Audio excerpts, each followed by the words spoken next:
देखा जाए तो दोस्तों, सांप से बचने के लिए उसे भगाने की बजाय लोग अक्सर उसे मार देते हैं, जबकि थोड़ी सी समझदारी से हम सांप को मारे बिना उससे बच सकते हैं। बड़े बुजुर्गों से आपने सुना होगा कि नाग सांप को नहीं मारना चाहिए। नाग को मारने पर उसकी आंख में मारने वाले की तस्वीर छप जाती है। अगर नाग को मार दिया जाए तो उसे आग में जला देना चाहिए, नहीं तो नागिन नाग की आंखों में मारने वाले की तस्वीर देखकर बदला लेती है। इसी तरह की महत्वपूर्ण और ज्ञानवर्धक जानकारी प्राप्त करने के लिए हमारे चैनल समृद्धि को सब्सक्राइब करें और बेल आइकन को प्रेस करें ताकि नई वीडियोस की अपडेट आपको सबसे पहले मिल सके। भविष्य पुराण सहित दूसरे पुराण और शास्त्रों में भी बताया गया है कि सांप को नहीं मारना चाहिए, इससे बड़ा दोष लगता है और कई जन्मों तक इसकी सज़ा भुगतनी पड़ती है। ऐसे में दोस्तों तब क्या हुआ जब इच्छाधारी नागिन ने दिया एक बच्चे को जन्म और व्यक्ति की एक गलती के कारण इच्छाधारी नागिन ने उसके साथ जो किया सुनकर लोगों के होश उड़ गए। तो ऐसे में वीडियो को आगे बढ़ाते हुए कहानी को शुरू करते हैं, लेकिन उससे पहले वीडियो को लाइक करके चैनल को सब्सक्राइब करें ताकि नए वीडियोस की अपडेट आपको मिलती रहे। और साथ ही अगर आप भी भगवान भोले के भक्त हैं तो कमेंट सेक्शन में हर हर महादेव सच्ची श्रद्धा से ज़रूर लिखें ताकि भगवान शिव की कृपा और आशीर्वाद आप पर और आपके परिवार पर सदैव बना रहे। दोस्तों, ये चमत्कारी घटना है राजस्थान के एक छोटे से गाँव चंदेला गाँव की। दरअसल ये घटना घटित हुई चंदेला गाँव के मुखिया और वहाँ के सबसे धनी इंसान अभिषेक जी के साथ। अभिषेक करीब आज से 5 साल पहले एक साधारण एवं गरीब व्यक्ति का जीवन व्यतीत करते आ रहे थे। वो अक्सर जंगल में अपनी बकरियां चराने जाया करते थे। एक दिन बकरी चराते चराते वो जंगल के थोड़ा अंदर निकल गए। उसी जंगल में एक इच्छाधारी नागिन अपने नाग के साथ एक विशाल पेड़ के पास रहा करती थी। वो नागिन गर्भवती थी। शाम का वक्त था और अभिषेक जब उस पेड़ के पास से गुजरा तो उसे वहाँ एक तेज चमकती चीज दिखाई दी, परंतु साथ ही वो दोनों नाग नागिन भी वहीं थे। उन्हें देख वो थोड़ा सा डर गया और तुरंत ही वहां से जल्दी से घर की ओर भागा। अभिषेक इतना घबराया हुआ था कि उस समय तो उसने पीछे मुड़कर तक नहीं देखा, परंतु उस रात उसके ध्यान में वो चीज जो चमक रही थी वो बार बार आ रही थी। वो इतना तो समझ ही गया था कि वो हो ना हो बहुत ही मूल्यवान चीज थी और अगर वो मुझे मिल गई तो मैं भी धनवान हो जाऊंगा। परंतु सबसे बड़ी मुसीबत थी वो दोनों नाग नागिन। अगले दिन वो वापस जंगल उसी पेड़ वाले स्थान पर गया और कुछ दूर खड़े रहकर छिपकर उस पेड़ के पास रह रहे नाग नागिन को देखने लगा। कुछ देर देखने के बाद उसने ध्यान दिया कि नागिन तो गर्भवती है। वो उस रात घर आकर सोचने लगा कि ये अच्छा मौका होगा जब नागिन अपने बच्चे को जन्म देगी, तभी वो नागमणि चोरी कर लेगा, क्योंकि उस समय नागिन कमजोर होगी, बस नाग को मारना होगा। दोस्तों, कहते हैं कि अगर किसी नाग के मुंह की तरफ गोबर मार दिया जाए तो वो अपना होश खो बैठता है। अब अभिषेक हर रोज गोबर लेकर उस विशाल पेड़ के पास छुपकर सही मौके का इंतजार करने लगा। एक दिन वो मौका भी आया जब नागिन अपने बच्चे को जन्म देने वाली थी। तभी चुपके से अभिषेक ने नाग के मुंह पर तेजी से गोबर मारा और फिर एक बड़े पत्थर से नाग को मार डाला और फिर उसने उस नागिन और उसके बच्चे को भी मार डाला और उस मणि को उठाकर जल्दी से घर की तरफ निकल पड़ा। परंतु उधर नागिन किसी तरह से बच गई थी और बस बेहोश पड़ी थी। जब नागिन को होश आया और उसने अपने बच्चे और पति को मरा देखा तो उसके दुख दर्द का ठिकाना नहीं रहा। वो उस समय गुस्से से पागल हुए जा रही थी और उसने अभिषेक से बदला लेने की ठानी। परंतु मणि चली जाने के कारण वो अपनी शक्तियों का प्रयोग नहीं कर सकती थी, परंतु अभी भी वो अपना रूप तो बदल ही सकती थी। इधर अभिषेक को जैसे ही मणि मिली उसका पूरा जीवन ही परिवर्तित हो गया। उसकी फसल इस बार काफी अच्छी हुई और काफी महंगे भाव में भी बिकी। उसकी तो जैसे मानो लॉटरी लग गई हो, क्योंकि जो भी वो धंधा कर रहा था उसे हर जगह से लाभ मिल रहा था और अभिषेक को पता था कि ये सब उस चमत्कारी नागमणि का ही कमाल है।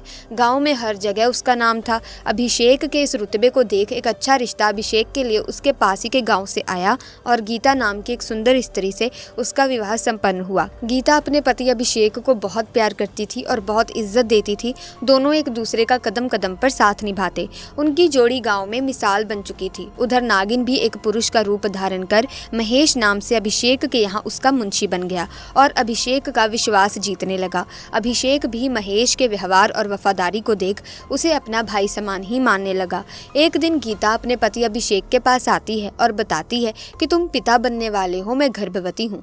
ये सुन अभिषेक की खुशी का ठिकाना नहीं रहा। उस दिन वो खुद अपने मुंशी महेश के पास गया और बोला कि देखो महेश, मेरा कोई नहीं है, परंतु जब से तुम्हारा साथ मिला है तुम मेरे सगे भाई से भी कहीं अधिक बन चुके हो और आज मैं बहुत खुश हूँ। इसीलिए आज मैं अपनी पत्नी और तुम्हें एक खास जगह ले जाना चाहता हूँ, क्योंकि मेरा इस दुनिया में तुम लोगों के सिवा कोई नहीं है। और वो अपनी पत्नी और महेश को कार में बिठाकर गांव के कोने में ले जाकर कार एक छोटी सी कुटिया के सामने रोकता है और बताता है कि जब वो छोटा था तब इसी कुटिया में उसकी माँ की जान उसे जन्म देते ही चली गई थी। उसके पिता तो पहले ही गुजर चुके थे।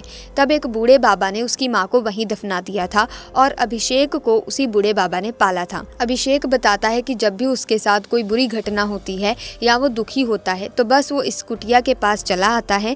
यहाँ उसे एक अनोखा सुकून मिलता है। अभिषेक आगे बताता है कि आज तुम दोनों को मैं इसीलिए यहाँ लाया हूँ क्योंकि तुम दोनों अब मेरी जिंदगी का एक अहम हिस्सा बन चुके हो।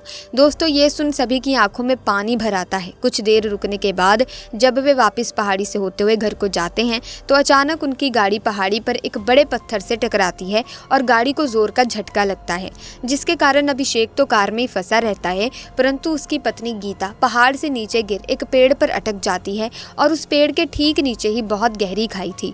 दोस्तों, वो रात कार्तिक पूर्णिमा की ही थी। महेश अपनी शक्तियां पाकर पुनः नागिन रूप धारण कर लेता है। अभिषेक महेश को देखकर चौंक जाता है क्योंकि महेश अब नागिन में पुनः बदल गया था। वो नागिन अभिषेक को बताती है कि कैसे ठीक इसी तरह वो भी स्थिति में फंसी थी जब अभिषेक ने उसका पूरा घर संसार लूट लिया था, उसके पति और बच्चे को मारकर, और आज मेरे पास बदला लेने का मौका है।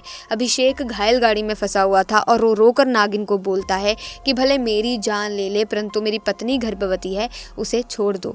परंतु तभी उस नागिन को अपनी वही स्थिति याद आती है कि क्या होता है जब कोई अपना छिन जाता है। ये जिंदगी का सबसे बड़ा दुख होता है। नागिन ने अभिषेक का उसकी पत्नी के प्रति सच्चा प्यार देख उसे माफ कर दिया और गीता को उस पेड़ से निकाल बचा लिया तथा दोनों को हॉस्पिटल छोड़ खुद वापस जंगल में उसी विशाल पेड़ के पास चली गई। जब अभिषेक हॉस्पिटल से स्वस्थ होकर अपनी पत्नी के साथ घर वापस लौटा तो उसे अपनी गलती का एहसास हुआ और उसने जाना कि उसने कितनी बड़ी गलती करी है। वो नागमणि को लेकर उसी विशाल पेड़ के पास गया और उस पेड़ के पास उस नागमणि को रख फूट फूट कर रोने लगा और शाम को घर वापस आ गया। दोस्तों, कभी कभी इंसान लालच में इतनी बड़ी गलती कर बैठता है कि फिर उस गलती को कभी भी ठीक किया नहीं जा सकता और बस अंत में पछतावा ही रह जाता है। दोस्तों, नाग नागिन पर कई फिल्में बन चुकी हैं। इनमें नागिन, नगीना, हिस की कहानी में एक बात सामान्य है कि नाग को मारने पर नागिन बदला लेती है। नागिन को नाग की आंखों में मारने वाले का चेहरा दिखता है और वो अपने नाग का बदला लेती है। सांप को मारने के संबंध में अक्सर कई लोग कहने लगते हैं कि मत मारो, इन्हें भगा दो या जाने दो। दरअसल इसके पीछे भारतीय अध्यात्म और दर्शन का ज्ञान छुपा है। भारतीय दर्शन में कहा गया है कि जीने का हक सभी को है, इसीलिए किसी जीव की हत्या नहीं करनी चाहिए। प्यारे दोस्तों, उम्मीद करती हूँ कि आपको ये घटना काफ़ी इंटरेस्टिंग लगी होगी और आपने इस कहानी को बहुत ही ध्यान से सुना होगा। अगर हाँ, तो आप इस वीडियो को लाइक करें, शेयर करें, चैनल को सब्सक्राइब करें ताकि इसी तरह के वीडियोस की अपडेट आपको मिलती रहे। और याद से आप कमेंट सेक्शन में हर हर महादेव ज़रूर लिखना, क्योंकि दोस्तों जिस व्यक्ति पर महादेव की कृपा हो जाती है उसका बाल भी बांका नहीं कर सकता कोई। तो ऐसे में आप अगर भगवान शिव के सच्चे भक्त हैं तो कमेंट सेक्शन में महादेव के नाम का जयकारा जरूर लगा देना। तो दोस्तों, आज की वीडियो में बस इतना ही। आपका बहुत बहुत धन्यवाद।